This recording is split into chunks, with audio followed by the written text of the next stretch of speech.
Assalamualaikum warahmatullahi wabarakatuh. Perkenalkan, kami dari kelompok 2 dari kelas 8F. Saya Satrio Akbar Saputra, absen 25. Saya Muzaki Ali, absen 18. Saya Arjuna Jiguna, absen 5. Saya Rizky Adunata, absen 23. Saya Arista Putri Yuliana, absen 4. Latar belakang mengapa kami lebih memilih Bapak Sutrisno untuk diwawancarai, karena beliau memiliki pengalaman yang sangat luas tentang praktik pertanian dan tantangan yang dihadapi saat bertani. Beliau dapat memberikan pengalaman yang berharga mengenai kondisi nyata lahan pertanian. Kami sekarang sedang bersama Bapak Sutrisno sebagai Kepala Desa Mlimbing dan sebagai pelaku petani di Desa Mlimbing. Jadi kami akan mewawancarai Bapak Sutrisno tentang beberapa hal pertanian, kegiatan pertanian di Desa Mlimbing. Yang pertama, Bapak bisa memperkenalkan diri terlebih dahulu dari nama, umur, dan alamat. Ya, nama Sutrisno, tidak punya embel-embel kita ya. Umur 55 tahun, alamat Desa Mlimbing, RT 1 RW 1 Kecamatan Tegal, Kabupaten Kendal. Bisa diceritakan sedikit Pak latar belakang Bapak sebagai petani dan sejak kapan Bapak mulai bertani? Ya, ini kalau soal bidang pertanian ya, ini karena rata-rata masyarakat Mlimbing itu pekerjaannya ada petani, dan saya juga petani itu dari kecil, gitu. Dari kecil sejak masih SD saya sudah dikenalkan oleh ibu bapak saya sebagai seorang petani. Jenis tanaman apa saja yang sekarang sedang Bapak tanam? Kalau hari ini sudah beberapa tahun ini yang saya lakukan, saya menanam ketela pohon.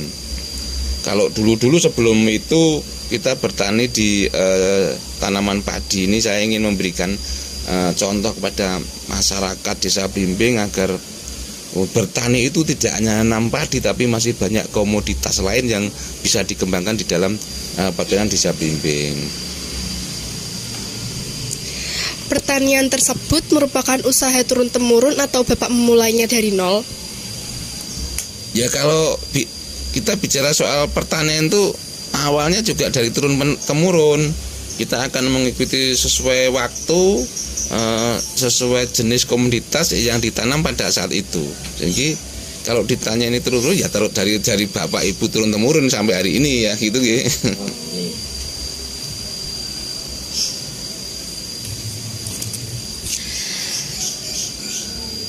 Bagaimana cara Bapak mempersiapkan lahan sebelum penanaman? Apakah ada teknik khusus yang Bapak gunakan?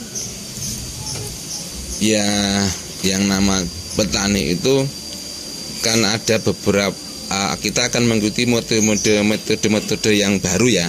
Kalau dulu ketika kita masih kecil masih bahasanya tradisional, ya.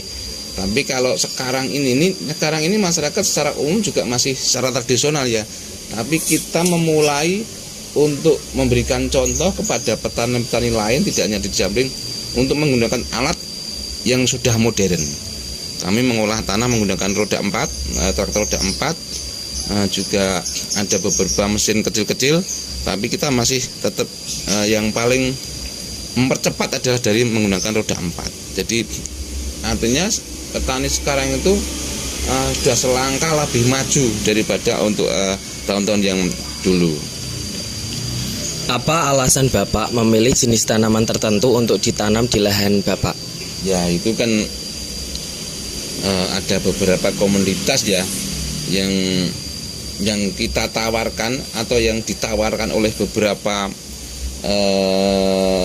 pemodal ya, seperti pabrik kaos, ada beberapa pabrik ketela yang mau menerima dari petani, sehingga kita menghitung kalau kita bandingkan antara padi dengan tanaman ketela rambat misalnya atau jagung misalnya, kita masih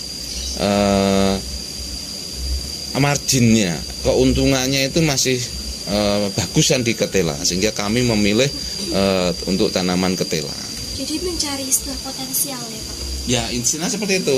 Petani itu diberikan kebebasan untuk memilih. Kami sudah mengajari ini. Kami sudah mengajari, tapi masih sedikit ya orang-orang yang mengikuti seperti saya dan teman-teman saya itu. Masih sedikit. Terutama di Desa Blimbing, kalau saya melihat masih baru ada 2 atau 1 orang ya yang mengikuti seperti saya. Padahal petani kita kan 90% ya.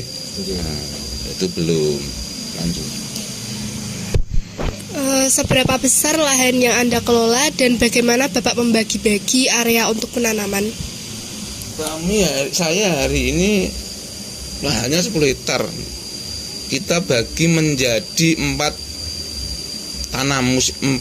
periode penanaman ya. Misalnya hari ini kita nanam di bulan November, 1 hektar di bulan November, atau nanti terus yang 2 hektar di bulan berikutnya, dan ini setelah selesai yang berikutnya lagi di bulan berikutnya. Jadi kita membuat satu periodisasi agar tanaman itu pada saat kita mengolah tanam atau kita berusaha dalam bidang pertanian itu tidak nganggur. Jadi setiap 2 bulan 1 bulan panen gitu berlanjut. Berapa lama waktu yang dibutuhkan dari penanaman hingga panen untuk jenis tanaman yang Bapak tanam? Kalau untuk ketela maksimal di angka 6 bulan, tapi rata-rata 4 bulan kita sudah mulai panen, karena kita banyak sehingga pabrik itu kan tidak bisa menampung sekali panen. Satu periode panen misalnya 1 minggu kita kirim 3 rit kol, nanti minggu berikutnya 3 rit lagi, sehingga tanaman itu bisa genap antara 4 sampai 6 bulan selesai. Bagaimana Bapak merawat tanaman selama masa pertumbuhannya agar tetap sehat dan optimal? Yaitu banyak nggih kiat-kiatnya nggih. Tapi yang paling sederhana ya pasti tanaman itu harus dirawat, penyiangan gulma, penyemprotan nggih, penyemprotan untuk daun dan buah, itu saja yang paling sederhana. Kendala terbesar yang Bapak hadapi selama bertani, baik dalam proses penanaman, perawatan maupun pemanenan? Saat ini kendala yang paling cukup signifikan, artinya yang paling dominan di dalam pekerjaan itu adalah ketika panen untuk tanaman ketela ya, karena kami tidak mempunyai orang khusus yang bisa untuk memanen. Kalau nanam semua orang bisa, tapi kalau panen tidak semua orang mau. Nah ini kendalanya itu. Kami baru mau menciptakan bagaimana kalau kita menggunakan alat ya. Mana sudah saya coba untuk menggunakan alat, tapi terkendala oleh waktu. Alatnya kalau untuk panen nanti petani yang lain tidak komanan, untuk panen saja, yang untuk nggarap tidak panen gitu ya. Bagaimana Bapak mengatasi kendala yang muncul selama musim tanam atau saat panen tiba? Ya contohnya kalau misalnya musim hujan gitu nggih, ya pastinya kita akan memperbaiki drainase gitu supaya airnya itu lancar, tidak ngembung. Semua aliran air yang masuk ke sungai kita tutup semua. Terus penyiangan gulma itu yang paling dominan untuk di musim-musim hujan. Kalau musim ketiga saya kira itu biasa saja nggih. Artinya rutinitas seperti itu. Baik. Jadi Bapak itu memastikan tanah dalam kondisi subur dan siap untuk ditanam itu bagaimana? Kita punya alat. Ya, kami punya alat. Ketika saya selalu bekerja menggarap sawah itu, baik di Desa Blimbing maupun saya keluar di Desa Blimbing, itu saya bawa alatnya. Soil tester namanya. Sehingga ketika kita menggarap sawah itu kita tahu ini jenisnya sekian, harus ada N-nya sekian, besokannya kurang sekian, tuh kita tancapkan gitu, nanti kita tunggu 15 menit sudah ada jarum menunjuknya, oh ini tanahnya miskin, tanah ini plus, pH-nya plus, pH-nya minus, itu kita bisa lihat dari situ. Jenis pupuk apa yang Bapak gunakan untuk tanam Bapak, dan bagaimana Bapak menentukan jumlah yang tepat? Ya, itu berdasarkan kulino nggih. Kulino itu ya wis karena kulino dilakukan kadang ya kira-kira saja. Nah, contohnya kalau kita kemarin kita nanam delay juga ya. Delay 3 hektar saya kasih pupuk 4 kintal. Ternyata bagus. Nanti kalau memang tidak bagus berarti pupuk kedua kita tampil lagi. Ketela sama. Kita kalau ketela malah justru pemberian pupuknya itu sedikit. Tidak dipupuk pun ada buahnya dan bagus. Jadi pupuk itu hanya sebagai pelengkap saja, tidak menentukan. Kalau diketela pohon tidak banyak menentukan, karena terlalu banyak pupuk justru malah hancur. Jadi hanya diberikan secara kira-kira saja. Apa jenis hama dan penyakit yang sering menyerang tanaman Bapak? Kalau ketela rambat itu yang paling sering itu ular ya.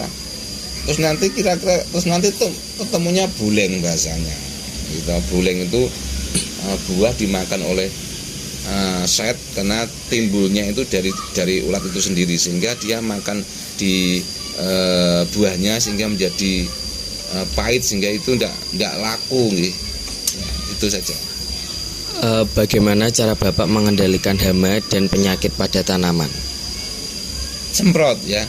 Kalau untuk daun kita pakai semprot. Banyak insektisida ya, yang tergantung jenis hama yang menyerang. Kita juga menggunakan pestisida, itu jenis hama yang menyerang. Kalau untuk memberantas yang namanya set tadi, yang namanya buleng tadi, kita hanya fokus menggunakan furadan. Di mana furadan takarannya dalam 1 hektar itu angka standarnya adalah 8 kilo. Kalau untuk semprot, ya di situ kan ada aplikasi semprotnya itu berapa aturannya gitu. Don. Apakah Bapak menggunakan teknologi dalam proses bertani? Jika iya, teknologi apa saja yang Bapak gunakan? Kalau teknologi khusus belum ya. Kita masih menggunakan cara-cara lama, tetapi sudah menggunakan metode mesin traktor roda 4, sehingga akan lebih bagus lah gitu. Teknologinya yang khusus belum. Kapan waktu panen yang tepat untuk menanam tanaman Bapak? Apakah ada tanda-tanda bahwa tanaman siap dipanen? Ya, terutama kita hitung dari bulan nggih. Karena masa panennya itu 0 sampai 6 bulan atau 0 sampai 5 bulan. Hingga sudah mendekati angka 4 bulan, 6 bulan, ya kita mulai panen 1-2. Jadi tidak ada tanda khusus. Tanda khususnya ya daunnya agak sedikit tua, banyak yang sudah tua gitu aja. Bagaimana cara Bapak menanam tanaman, dan apakah ada teknik khusus yang Bapak gunakan untuk memastikan hasil panen yang baik? Ya, itu beberapa orang metodenya berbeda nggih. Ya, tapi kalau saya cuma mengatur jarak tanam. Hanya mengatur jarak tanam, jadi tidak perlu terlalu rapat, tidak perlu terlalu renggang. Istilahnya ya standar sesuai dengan kehidupan dari tanaman itu sendiri. Sebagai petani, apakah Bapak pernah mengalami gagal panen? Dan kenapa sih gagal panen tersebut bisa terjadi? Gimana Bapak cara mengatasinya? Ya, yang namanya usaha apapun itu gagal itu pasti. Gagal itu menjadi sebuah pelajaran ya. Jadi sebuah pelajaran yang nantinya menjadi catatan. Saya sering gagal kalau masalah di bidang pertanian ya. Kemarin kita tanam pertama, tanaman yang ketiga itu gagal. Bukan berarti total, tapi buahnya tidak banyak. Ya itu karena banyak air, pekerjaannya lalai dan lain sebagainya. Itu saja. Itu dapat mengakibatkan kerugian yang sangat besar tidak? Ya pastinya ya, karena tidak sesuai target toh. Ya, harusnya dapatnya bisa 30 ton misalnya, kita hanya dapat 15, kurang dari angka itu atau banyak yang rusak. Hasil panen tersebut Bapak perjualbelikan atau dikonsumsi sendiri? Kita MOU dengan pabrik, kita masuk ke pabrik karena ini tanamannya khusus.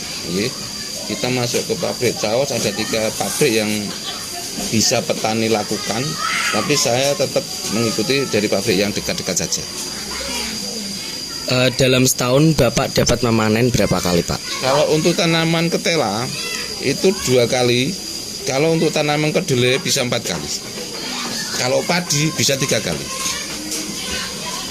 Apa langkah-langkah yang Bapak lakukan setelah memanen untuk menjaga kualitas produk? Ya, kalau untuk tela segera dibawa ke pabrik saja, tidak perlu disimpan gitu. Sama kedelai juga sama, begitu panen ya langsung dibawa ke pabrik.